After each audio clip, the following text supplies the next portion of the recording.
there are a lot of projects are on the way.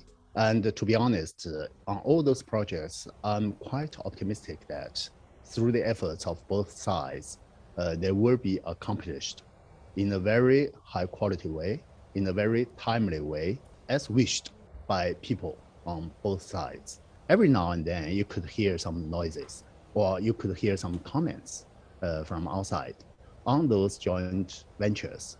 But what's most important is, actually, it is for the people, for the local people, to make the real judgment. They are in the position to say what is good, what is not good.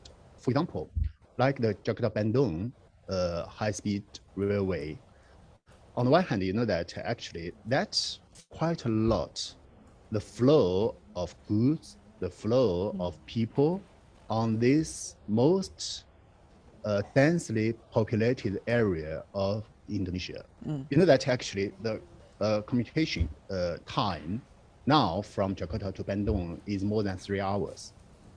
But when this speed train is put into operation, it will be shortened to just around 40 minutes.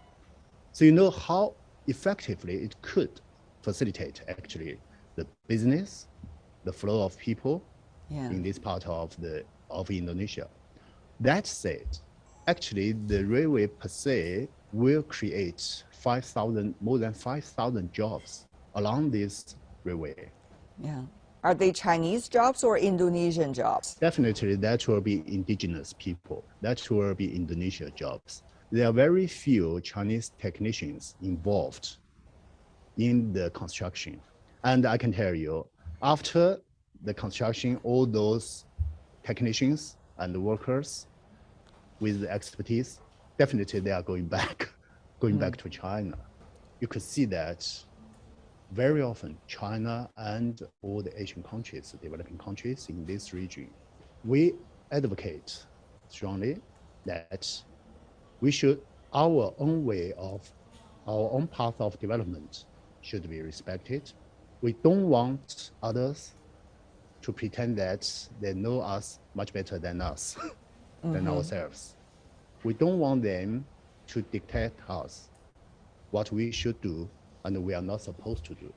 And on multilateral fora, you could see that China and the developing countries in this region, we also advocate a lot that we deserve the equal rights to development.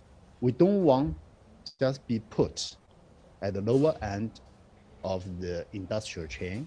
People in this region deserve the equal rights to prosperity and a much better of life. So you can see that from the heart, bottom of the heart, people here cherish a lot. That's the basis that we could work together.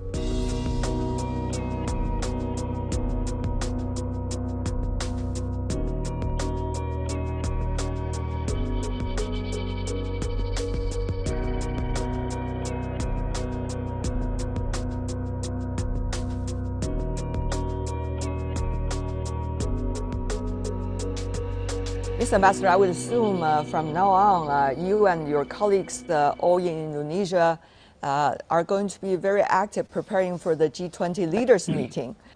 G20 is a multilateral forum, and just like China, Indonesia insists that G20 should stick to real multilateralism, and Indonesia is also strongly against the practice of imposing unilateralism on multilateral forum. And Indonesia still insists on that the agenda, the main theme of the G20 summit should be focused on what really the international community are supposed to address